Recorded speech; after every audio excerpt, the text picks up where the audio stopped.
Vamos lá, né? Essa nossa aula é a continuidade da aula 6, que é uma aula que fala sobre os macronutrientes. E na semana passada a gente começou falando sobre o nitrogênio e o fósforo. Lembro que a gente até preencheu uma tabela para quem estava presente, para quem assistiu os vídeos. A gente preencheu uma tabela sobre função, forma de absorção, mobilidade, sintomas de deficiência de cada um daqueles nutrientes que a gente viu na semana passada. E hoje a gente vai fazer isso também no finalzinho de cada um desses módulos, de cada uma dessas partes.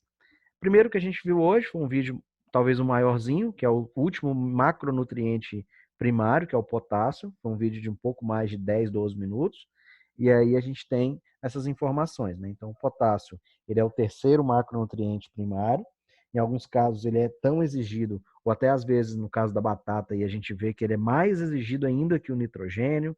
No caso do tomate, também é muito exigido, mais do que o nitrogênio, justamente por questões relacionadas à função que esse nutriente tem na planta, né? Deixa eu adicionar o Paulo aqui também. Então, esse nutriente ele tem uma grande importância para o crescimento, para controle osmótico, a gente vai ver novamente daqui a pouquinho as funções, mas ele tem uma quantidade muito grande a ser aplicada quando a gente fala em nutrição mineral de plantas. Ah, potássio, aqui eu mostrei para vocês a questão do consumo mundial, consumo brasileiro, e também onde que estão as grandes jazidas, as grandes reservas de potássio. Grande parte está no Canadá, na Rússia, na região dali da Bielorrússia, Alemanha, e o Brasil tem aí a quinta maior quantidade de potássio do mundo, que está em duas reservas, no Sergipe e na Amazônia, mas ainda é pouco explorado. A gente vê que o que a gente produz anualmente corresponde a menos de 10% da demanda brasileira de potássio. Então, isso dificulta, aumenta o custo de produção, porque a maior parte do potássio que a gente utiliza, então, ele é importado.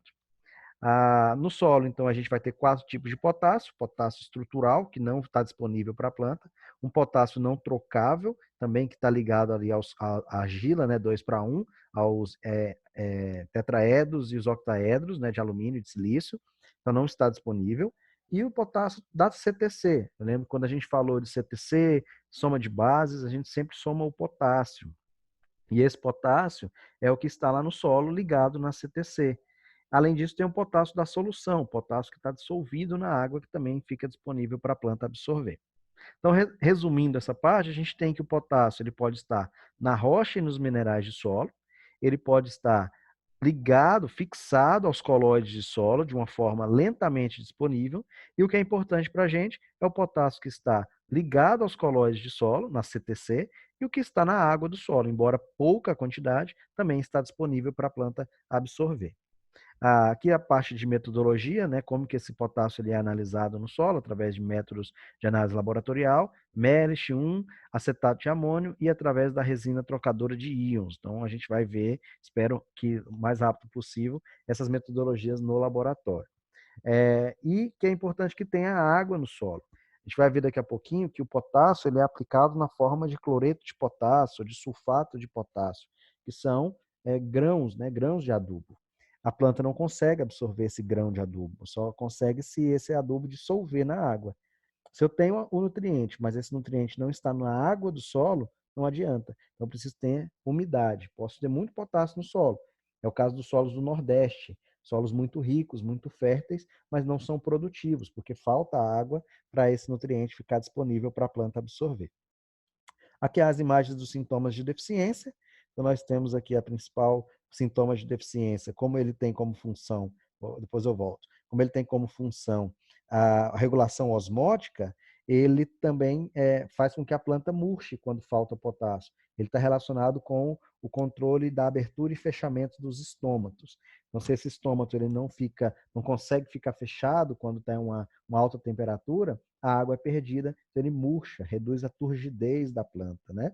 E os processos iniciais seriam essa clorose, essa falta de clorofila, e depois evoluindo para uma necrose, como a gente pode ver aqui nessas folhas de baixo, da margem das folhas mais velhas. Então, também é um nutriente muito móvel no solo, né? Então, ele é absorvido na forma de camais, através do processo que a gente viu que podem ser três: fluxo de massa, difusão e interceptação radicular. O potássio é absorvido na forma de difusão. movimentado, né, do solo para a raiz da planta através do processo de difusão. Como eu disse, funções da planta: ativação enzimática, regulação osmótica e resistência da planta a pragas e doenças, né? Posso mostrar alguns trabalhos para vocês depois que mostrem essa função do potássio ajudando no controle de pragas e doenças. E os sintomas de deficiência, ele é móvel, os sintomas de deficiência então acontecem nas folhas velhas, redução da turgidez e essa clorose que evolui para uma necrose da margem das folhas mais velhas. Por último, aqui a gente tem as fontes de potássio. Fertilizantes potássicos são aqueles que têm potássio na sua constituição. São eles cloreto de potássio, o mais utilizado, com 58%, 60% de potássio. Sulfato de potássio, com 48%. Sulfato de potássio magnésio, um pouco menos concentrado, 18% de potássio, mas leva junto o magnésio, 4,5%. E o nitrato de potássio, 44% de potássio, certo? Alguma dúvida sobre o potássio, alguma anotação que vocês tenham feito até aqui? Enquanto eu vou abrir aquela apresentação para a gente preencher aquela tabela. Se quiserem, podem falar pelo microfone ou podem digitar aqui no chat, fique à vontade.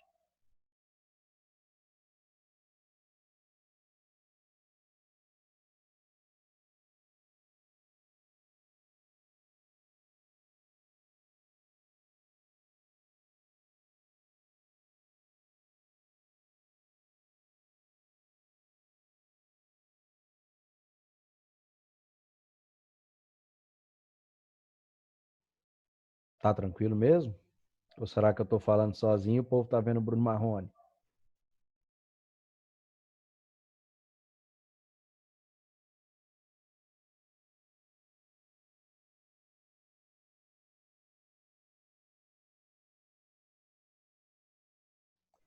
Então, aqui a gente tem aquele quadro que nós começamos a preencher na semana passada, né? Deixa eu abrir o chat aqui. E aí a gente vai dar continuidade para preencher agora com esse nutriente que é o potássio, né? Então, a gente tem aqui a primeira, função do potássio. Podem falar ou podem preencher aqui no chat também.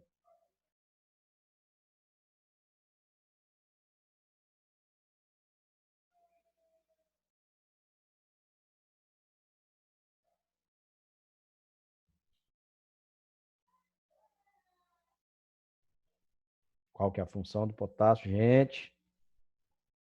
Vamos lá.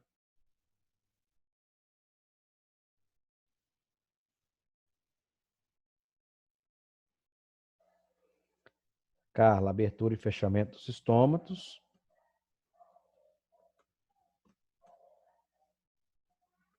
Então, é o controle osmótico. E a Aline respondeu aqui, ativador enzimático.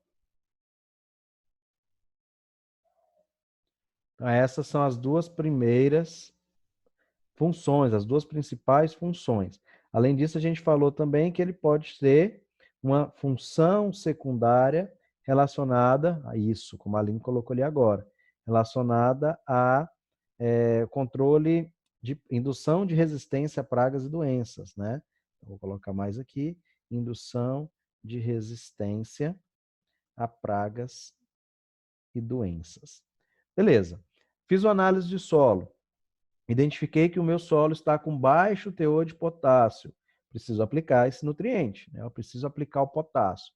Quais seriam as fontes que a gente poderia aplicar para poder fornecer potássio para o solo?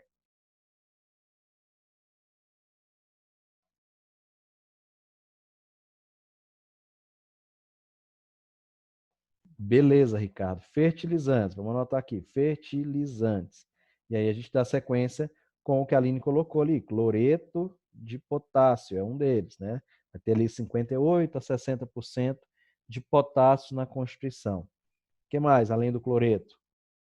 Qual outro nutriente? A base de qual outro fertilizante rico em potássio? Sulfato de potássio. Além de potássio, os sulfatos, nesse caso de potássio, fornece também enxofre, né? nitrato de potássio, que além de potássio fornece nitrogênio. Então, sulfato de potássio, tem ainda o sulfato de potássio e magnésio, que além de potássio vai fornecer enxofre e magnésio. Essas são as principais fontes. Mas eu tenho também matéria orgânica. Por exemplo, as usinas utilizam a vinhaça. A vinhaça é um material que é subproduto da produção lá da indústria sucroalcooleira e que é muito utilizada na agricultura de cana-de-açúcar, no cultivo de cana-de-açúcar. E é um elemento muito rico em potássio. Então, ele é muito utilizado justamente por ele ter esse nutriente. Então, ele é uma fonte de potássio para a cultura da cana-de-açúcar. Muito bem. Dando continuidade, sintoma de deficiência. Faltou nutriente na planta. Qual que vai ser o sintoma de deficiência que a gente vai observar? O Paulo falou ali em cima um pedaço, né? Que seria a questão relacionada à turgidez. O potássio mantém a turgidez por fazer a abertura e fechamento dos estômagos, mas então o sintoma de deficiência é o contrário disso, a redução da turgidez. Então a planta não consegue controlar essa abertura e fechamento dos estômagos e a planta vai murchar. O outro sintoma, como o Ricardo falou, a Jaqueline, agora o Paulo também, é uma clorose. Só que aqui a gente tem uma clorose muito específica. É uma clorose que é seguida de necrose, muito bem, Ricardo, na margem das folhas.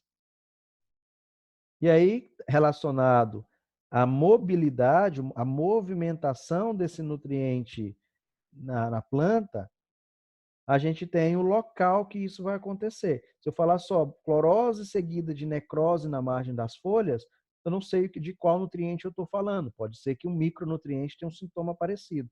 Eu preciso falar onde isso acontece. Então, é uma clorose seguida de necrose que acontece na margem, na borda das folhas velhas. Se ele é um nutriente que acontece nas folhas velhas, a gente já falou isso aqui na semana passada, qual que é a mobilidade? Ele é móvel ou imóvel?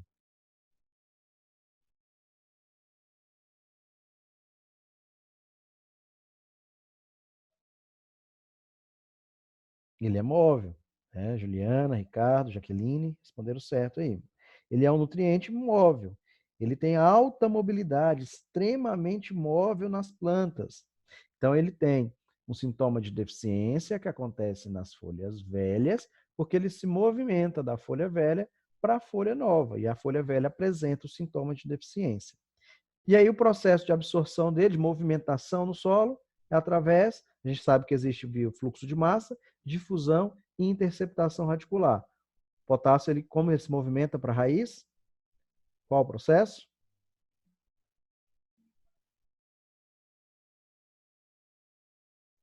Assim como o fósforo, isso aí, Aline, através do processo de difusão. Então, a gente finaliza aqui o quadro resumo dos macronutrientes primários. A gente falou semana passada aqui do nitrogênio e do fósforo, e agora falamos aqui, fechamos as 5 informações sobre o potássio. Estamos na metade desse quadro, né? A gente vai preencher todo ele hoje, né? Vou voltar, então, a projetar a nossa apresentação. Que a gente vai continuar falando sobre agora o cálcio, né? Se quiserem ir anotando as perguntas ou as dúvidas para a gente conversar mais no final também, pode ficar à vontade. Vamos lá, o cálcio. O cálcio ele é um nutriente também, não preciso dizer, né? Muito importante. Ele está disponível em alguns solos, mas grande parte dos solos, principalmente dos solos do cerrado, que é um ambiente que nós nos encontramos, eles não têm uma quantidade de fósforo suficiente, perdão, de cálcio suficiente. Então, as nossas bases, né, cálcio, magnésio, potássio, estão muito baixas, porque a origem do nosso solo não são desses minerais. Se eu pego uma região, por exemplo, igual na Vila Propício, que é uma região que produz calcário, alguns desses solos lá da Vila Propício têm bastante minerais à base de calcita, dolomita ou apatita. A origem daquele solo tem aqueles solos daquela região têm esse tipo de origem. Agora, a maior parte dos nossos solos são pobres em cálcio, magnésio e potássio, né? As bases trocáveis. A gente precisa fornecer. No caso do cálcio, naturalmente, ele está disponível em solos ricos em calcita, dolomita e apatita. Ele é absorvido pela planta na forma de Ca2+, cálcio 2+, que é a forma que ele se liga na CTC. Né? Ele é um cátion positivo, se liga na CTC, que são as cargas negativas do solo. Importante, ele é absorvido, né, o processo de movimentação do solo para a raiz é através de fluxo de massa ou interceptação radicular. Ele vai estar ligado ali na CTC do solo e a raiz vai crescer e vai encontrar esse cálcio, interceptação radicular, e ele vai ser absorvido. Normalmente, em termos de quantidade, ele está presente entre 0,4% e 4% nas folhas.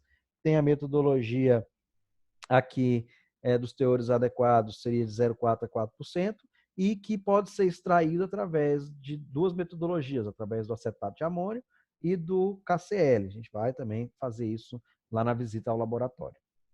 Bem, dando continuidade aqui, é o primeiro nutriente que é imóvel. Então, a gente tem ele como imóvel na planta, a movimentação dele no solo acontece, né, de forma de interceptação radicular e fluxo de massa, mas na planta ele é imóvel. Eu sempre uso esse exemplo, imagina uma construção de um prédio.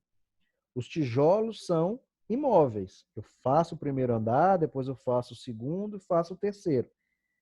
Se o tijolo acabar, eu não tenho como ir lá no térreo, buscar aqueles tijolos e levar lá para cima, certo? Mas os nutrientes que são móveis, por exemplo, uma mesa, uma cadeira, se acabou a cadeira lá no 10º andar e eu estou precisando de uma cadeira lá, eu vou lá embaixo, pego a cadeira e levo. Então, os nutrientes móveis se movimentam na planta. O que é móvel na planta, num prédio, se movimenta. Cadeira, mesa, computador. O que é imóvel, o que é estrutural, ele não vai se movimentar. Então, o cálcio ele faz parte da cimentação da lamela média da parede celular. Ele faz parte de estrutura física da planta. Então, ele não se movimenta. Todo nutriente que não se movimenta na planta agora, que como é o caso do cálcio, vai afetar as partes jovens. Então, a gente tem clorose internerval nas folhas superiores, folhas novas. Afeta tecidos jovens, fundo preto do tomateiro, fundo preto da melancia. Eu vou mostrar as imagens para vocês. Então, a gente tem aqui o sintoma, porque quando a gente tem cálcio, a raiz se desenvolve. Então, essa primeira imagem aqui do lado esquerdo, a gente tem uma planta que foi cultivada em um solo rico em cálcio, a planta desenvolveu a raiz. Uma planta que foi cultivada em um solo rico em alumínio, com pouco cálcio, essa raiz ficou atrofiada e ela engrossa bastante, então a planta não desenvolve. E aqui os sintomas nas folhas, né? A gente tem aí a clorose internerval, a nervura continua verde, apenas a parte do limbo foliar fica clorótica, amarelada. E isso é o sintoma do fundo preto do tomateiro. A gente vê isso lá no 9º período, em olericultura, quando a gente vai falar de distúrbios nutricionais no desenvolvimento das plantas. Lá em fitopatologia, ela é considerada, inclusive, uma doença abiótica. Não é causada por fungos, bactérias, nem nada. Ela é causada por falta de nutrientes. Então, a gente vai falar bem delas daqui a pouquinho. Eu vou tentar colocar algumas imagens para vocês. Como que faz a adubação com cálcio? Normalmente, a maior parte do cálcio é aplicada através dos calcários.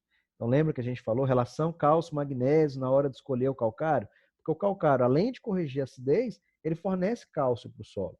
Né? Então, a maior parte do cálcio que é aplicado é através do calcário ou através do gesso, que a gente também viu na primeira parte da disciplina. A gessagem, né? Lembra das fórmulas da gessagem, né? Para culturas anuais, 50 vezes o teor de argila. Para culturas perenes, 75 vezes o teor de argila, né? Ou outros elementos, junto com outros adubos, por exemplo, superfosfato simples tem cálcio, 19%. Super triplo tem cálcio, 13%. Termofosfato também tem cálcio, mais ou menos aí 20% de cálcio. Então, as adubações são bem menores do que os outros nutrientes. Vou adicionar o Márcio aqui. por exemplo, entre 10 e 200 quilos. Tem nutriente que a gente aplica 400 quilos por hectare, 500 quilos por hectare. Então, o cálcio ele é uma quantidade bem reduzida em relação aos outros nutrientes.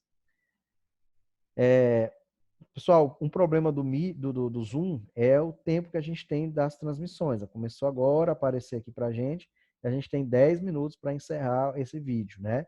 E aí, como a gente fez semana passada, a gente termina o cálcio aqui, eu abro uma nova sala e a gente entra novamente para falar dos outros dois nutrientes, magnésio e enxofre, para a gente não perder o fio da meada aqui no meio da explicação. Aqui a gente vai ver muito isso daqui quando a gente for falar de interpretação de análise de solo, na última parte da disciplina, depois da segunda VA. A gente vai falar sobre isso, que funciona para interpretar a análise de solo. Eu peguei uma análise de solo e tem lá 0,8 de cálcio. Eu venho aqui, cálcio 0,8, está abaixo de 1,5, é baixo o teor. Peguei a análise de solo, deu 4,5 de cálcio. Entre 1,5 e 7 é adequado, então ele está adequado. Peguei uma análise de solo, deu 8 de cálcio. Eu venho aqui, acima de 7 é alto o teor de cálcio. Aqui para as camadas subsuperficiais, né? O ideal é entre 0,1, acima de 0,5 nas camadas subsuperficiais, né? Abaixo de 20 centímetros. É muito raro nos solos do cerrado a gente ter essa quantidade. Por isso que é importante a gessagem. A gessagem leva cálcio em profundidade. Então é importante o processo de gessagem para levar esse cálcio lá para baixo. O cálcio do calcário, normalmente ele vai ficar na camada mais superficial. Certo? Alguma dúvida sobre o cálcio? Enquanto isso, eu vou parar a transmissão aqui da apresentação e colocar o nosso quadro para a gente preencher.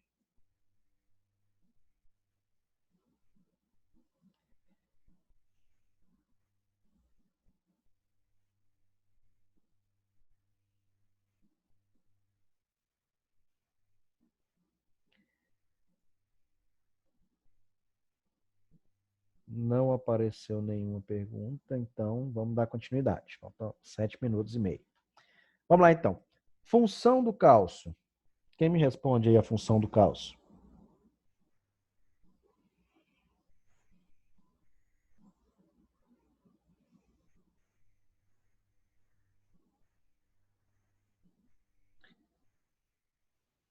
Redução da acidez do solo e melhora o crescimento das raízes. Perfeito. Essa é a função principal, Ricardo, do calcário. Não está errado, né? O calcário, que é uma fonte de cálcio, ele vai fazer com que haja uma redução na acidez do solo para melhorar o crescimento das raízes. Diretamente, o cálcio está relacionado com o que a gente chama de cimentação da lamela média da parede celular. Então, ela tá relacionada principalmente, isso, essa outra segunda resposta é muito boa, da lamela média da parede celular. Parede.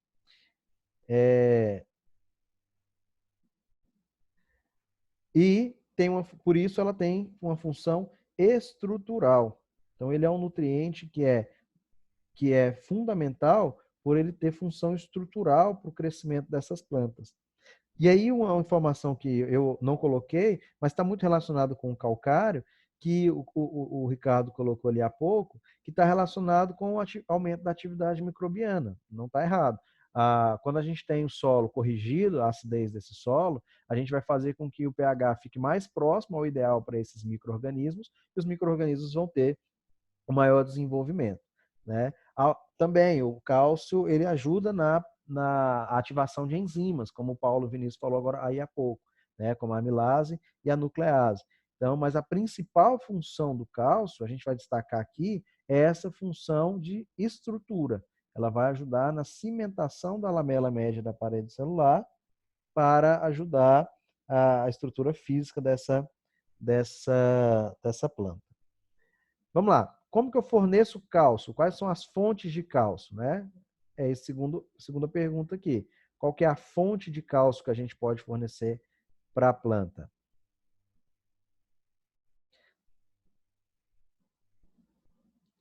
O gesso, que é o sulfato de cálcio, né? Então, o gesso agrícola,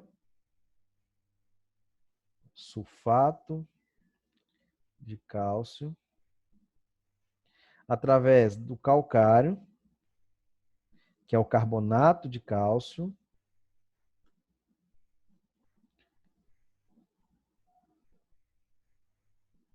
Vou fazer assim que eu acho que fica melhor. Inserir, quebra de página. Sulfato de cálcio, carbonato de cálcio, superfosfato simples, vou colocar aqui super simples, superfosfato fosfato triplo, super triplo, termofosfato, são as principais formas, né? A apatita, Paulo, é justamente a rocha moída, né? Então a gente vai ter o calcário como fonte de cálcio, né? A rocha que teria uma rica em cálcio, né? Terceiro ponto aqui é o sintoma de deficiência. Quais são os sintomas de deficiência? Ou qual é o principal? São dois, na verdade, né? Isso. Afeta, três nesse caso. Afeta o desenvolvimento das raízes,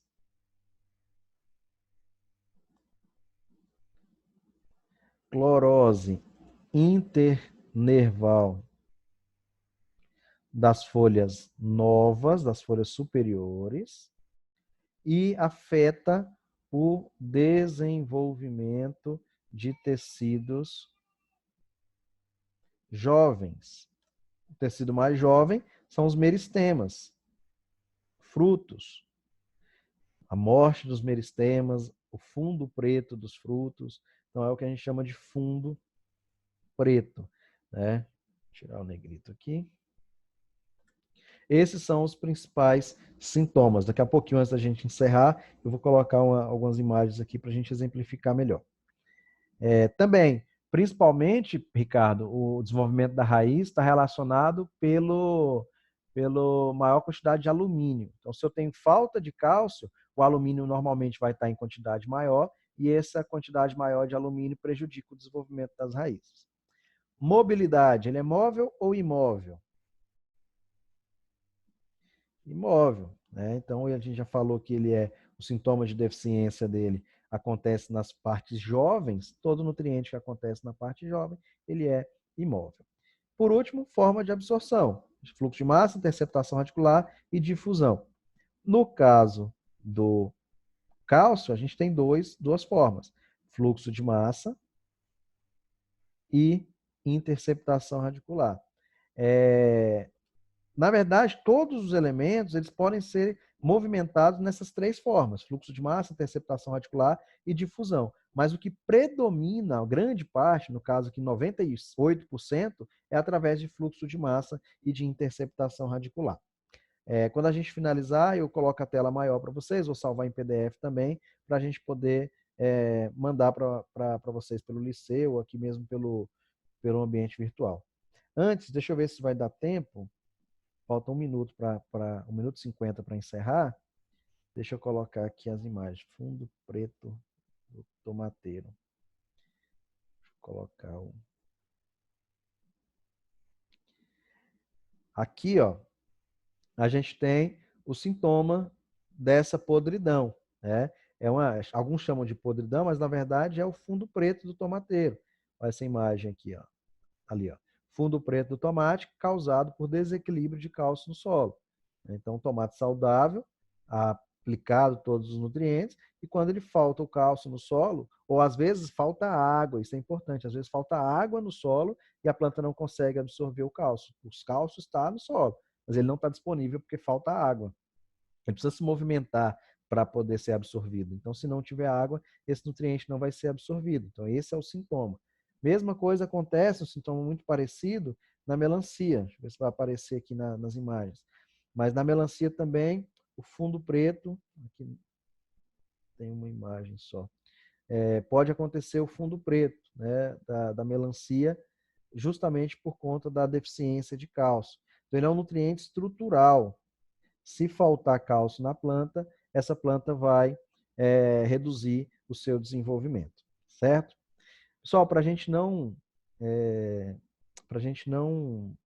não cortar, eu vou encerrar, falta menos de 1 minuto. A gente volta lá pro WhatsApp e eu mando um novo link para vocês, tá bom? Até daqui a pouquinho.